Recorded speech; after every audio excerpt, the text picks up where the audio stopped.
Hello students, here we are going to discuss one of the important portion of atomic structure, that is de Broglie wavelength.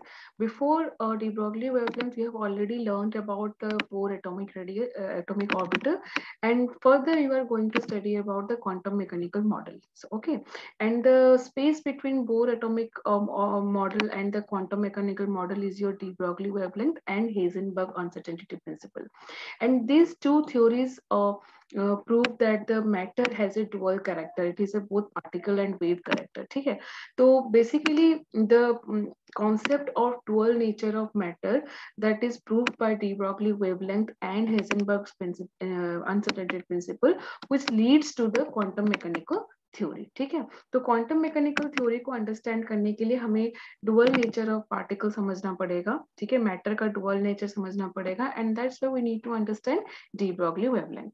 So let's start. So basically in de Broglie wavelength, what we learn about the dual nature of what? Dual nature of two kind of things, because the whole universe is, as you know, is made up of radiation and matter. अगर दुनिया में कोई दो, अगर मैं ये कहूँ कि पूरी यूनिवर्स किसी दो चीज से बनी हुई है, तो that will be one is matter and other is your radiation. Okay, earlier radiation और is a type of radiation को प्लैंक्स थ्योरी के हिसाब से प्रूव किया गया था. It is a wave, it has a wave characteristic, and matter आपको पता है कि it has a particle characteristic. ठीक है, तो जैसे कि आपको पता है पार्टिकल्स क्या होते हैं. What is a particle? Particle वो चीज होता है जो कि एक स्पेस ऑक्यूपाई करता है. सपोज कि ये एक पार्टिकल है. If this is a particle, ठीक है, this is a particle. What does mean it? इसका मतलब क्या होता है? Particle which can occupy a space, तो इसको हम पार्टिकल कहते हैं. This is a particle. Okay, and radiation क्या था? It has a wave nature. It has a wave nature. Okay, तो matter has a particle nature and radiation have a wave nature.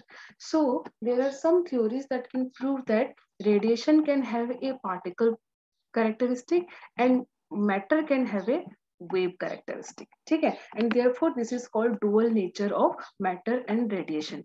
Both the matter and radiation contains particle nature and wave nature. Okay, so earlier Einstein has given two theories, that is your photoelectric effect and black body radiation. You can see black body radiation and photoelectric effect already explained by uh, Einstein, and this theory proves this, that radiation have a particle nature. Radiation का क्या nature होता है? Particle nature. अगर आपने photo electric effect पढ़ा है and black body radiation पढ़ा है, then you are able to understand how radiation has a particle nature. Similarly, the matter has a wave characteristic, that is given by de Broglie wavelength. Matter का particle nature तो होता ही है. ठीक है, particle nature तो उसका होता ही है, साथ में उसका वेव कैरेक्टरिस्टिक भी होता है, that is given by your de Broglie wavelength. So let's find कि what is de Broglie equation and what is its significance, how it is useful in our everyday life.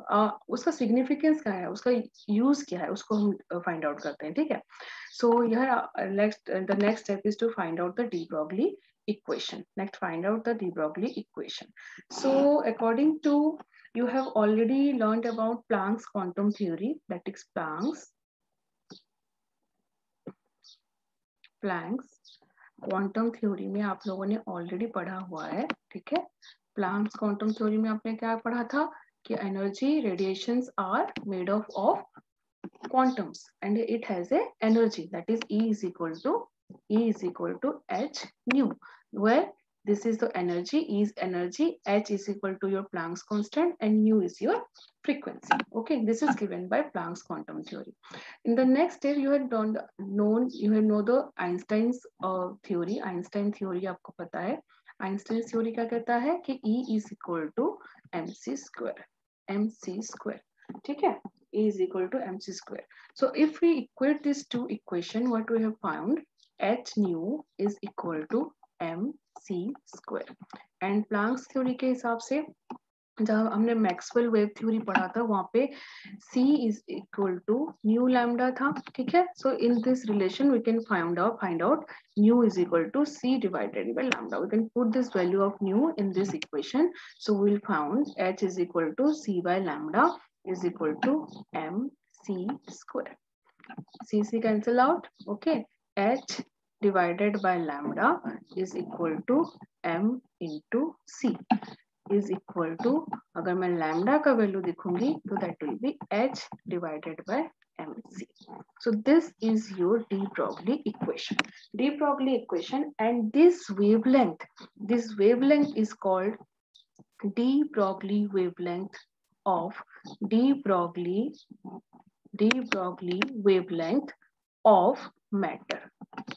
Matter का wavelength है. कोई भी matter हो, चाहे matter कुछ भी हो सकता है, जैसे इलेक्ट्रॉन हो, प्रोटॉन हो, न्यूट्रॉन हो, चाहे एक बॉल हो, ठीक है, बॉल हो, चाहे कोई भी तरह का मैटर हो सकता है जो एग्जिस्टिंग होता है. That could be a macroscopic object और it could be a microscopic object, ठीक है. This is applicable to both macroscopic and microscopic object.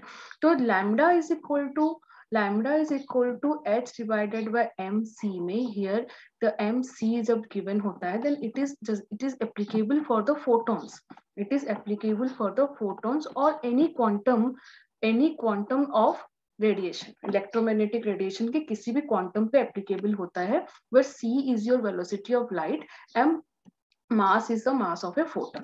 लेकिन जब आप कोई माइक्रोस्कोपिक या मैक्रोस्कोपिक ऑब्जेक्ट के बारे में बात करते हैं तो in that case this can be replaced by mass of the object and its velocity. So the new equation will be lambda is equal to h divided by mv, where m in mass into velocity you are very well known, it is your momentum. So this equation can be written as lambda is equal to h divided by p.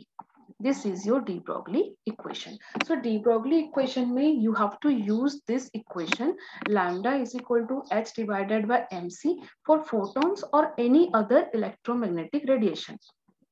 और electromagnetic radiation, क्यों? क्योंकि electromagnetic radiation में you have the velocity is equal to the velocity of light. There you can use the equation lambda is equal to h divided by mc, where m represent the mass of the photon and c for photon or any other quantum, and c represents the velocity of light.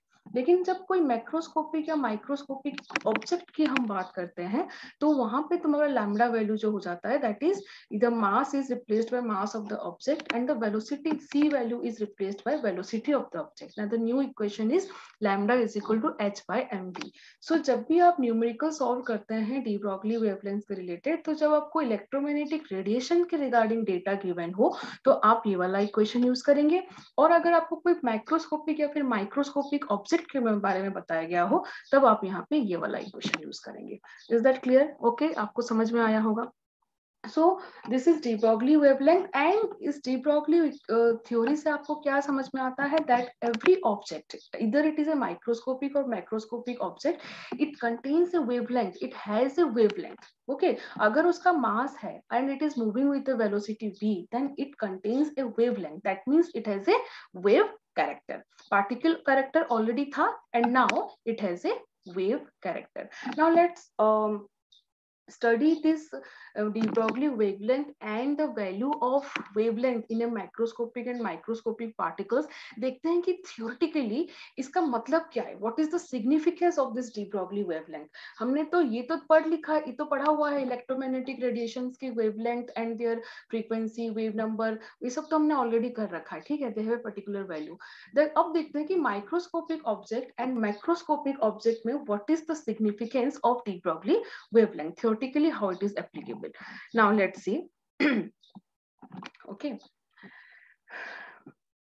suppose there are two type of object I have. Okay, two type of object. One is a ball and another is an electron. Okay, suppose I have two kind of object.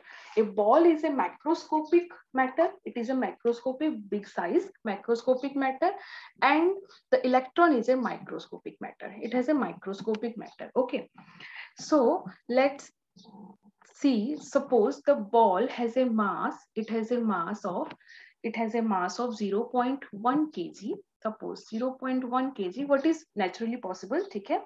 And suppose it has a velocity or speed of 60 meter per second. 60 meter per second.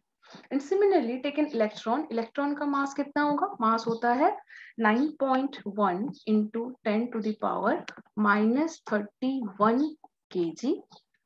And its velocity suppose same 60 meter per second. Suppose same velocity में एक macroscopic object और एक microscopic object का what is the wavelength, what is the wavelength associated with the matter, इसके साथ क्या wavelength is associated और इसके साथ क्या wavelength associated है, उसको हम check करते हैं और देखते हैं उसका significance क्या है. According to formula, you know lambda is equal to h divided by m into v. So put the value.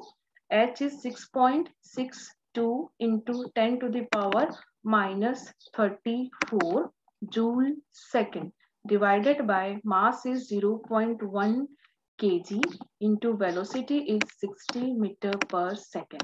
You know joule second is kg meter per second. ठीक है, तो अगर आप यहाँ पे लैम्डा वैल्यू कैलकुलेट करेंगे, this will approximately come out 10 to the power minus 34 meter.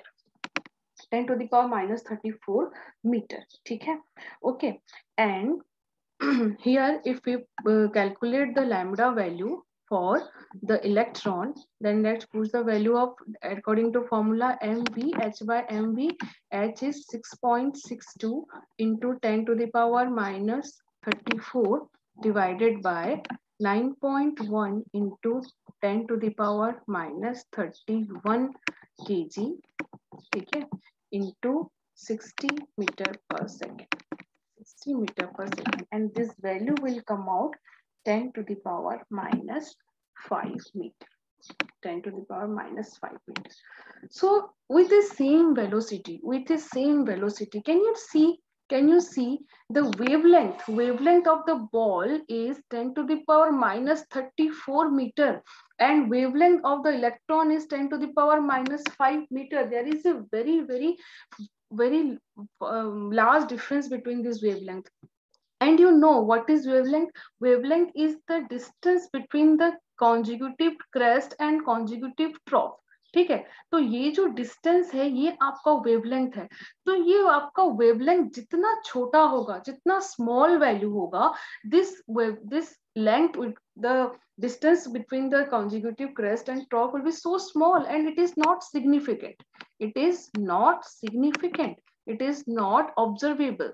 ठीक है, इसको हम ऑब्जर्व नहीं कर सकते. ठीक है, सो द बॉल इज, अगर a ball is moving with the velocity, it is a ball having a mass and it is moving in a velocity, that means it has a wave property. It is moving in the form of wave, but the wavelength is so small, it is not observable. You cannot observe it as a wave function, and it look like a straight line. It will look like a straight line. ठीक है, but it is a straight line. Because we cannot significantly observe the difference between the wave, can be observable if this difference is accountable. ठीक है, अगर इस wavelength को आप account कर सकते हैं, then only you can observe a wave. Okay, if this difference is not accountable, then it will look like a straight line. ठीक है, therefore अगर एक बॉल लेते हैं तो उसका अगर 0.1 kg है for this small value of mass, अगर इस मास में अगर आपकी वेलोसिटी 60 मीटर पर सेकेंड होती है, then we are not able to observe the wave property. उसकी वेव प्रॉपर्टी को हम ऑब्जर्व नहीं कर सकते. But in the same time electron का जो माइक्रोस्कोपिक पार्टिकल है वहां पे we can observe it. So इससे आप कंफर्म हो सकते हैं कि न्यूक्लियस के चारों तरफ, around the nucleus, electron is revolving, but the electron is not revolving like that. Electron is revolving in the form of wave. ठीक है, it is revolving around the nucleus in the form of wave. ठीक है, समझ में आया? Microscopic particle is like electron, the de Broglie wavelength is observable, it is accountable. But in case of a ball like a macroscopic object, it has a wave character, it has some wavelength, but it is very low value, that is not significant, and we cannot identify it. Okay, that means whenever a ball is moving, the ball is moving with a wave character, but the speed and mass की वजह से it is so low value of wavelength we cannot recognize it, it is not significant. ठीक है, तो कहने का मतलब ये होता है कि यहाँ पे कंक्लूजन ये निकल के आता है कि रेडिएशन का पार्टिकल एंड वेव करेक्टर तो है ही है, but matter whether it is a macroscopic matter or a microscopic object, they have a wave character. particle character तो है ही है, they have a wave character, और wave character के होने के वजह से they are associated with an wavelength, they are associated with a wavelength, and that wavelength is called de Broglie wavelength. Okay, that wavelength is called de Broglie wavelength, and this de Broglie wavelength of matter, it is called de Broglie wavelength of matter, which is significant in case of a microscopic object due to क्यों significant होता है, this value is significant because it has a low mass. ठीक है, लेकिन जब हम microscopic particles में आते हैं तो वहां पे मास हाई होता है, therefore this lambda value is not significant, and hence de Broglie wavelength has no particular significance in our daily life. Everyday life में we cannot absorb it, it is not accountable, but it is there. Every object has a wave property, every object has a wave de Broglie wavelength. ठीक है, समझ में आ गया? ठीक है, and this is very important for our understanding, और competitive exams और board exams के according भी ये बहुत इंपॉर्टेंट है, इससे रिलेटेड बहुत न्यूमेरिकल्स पूछे जाते हैं. मैं अपने नेक्स्ट वीडियो में de Broglie wavelength related numericals लेके आऊंगी जो कि आपके लिए यूजफुल रहेगा. अगर आपको ये समझ में आया होगा तो प्लीज मुझे कमेंट सेक्शन में बताइएगा, and thank you so much for watching. Okay, thank you.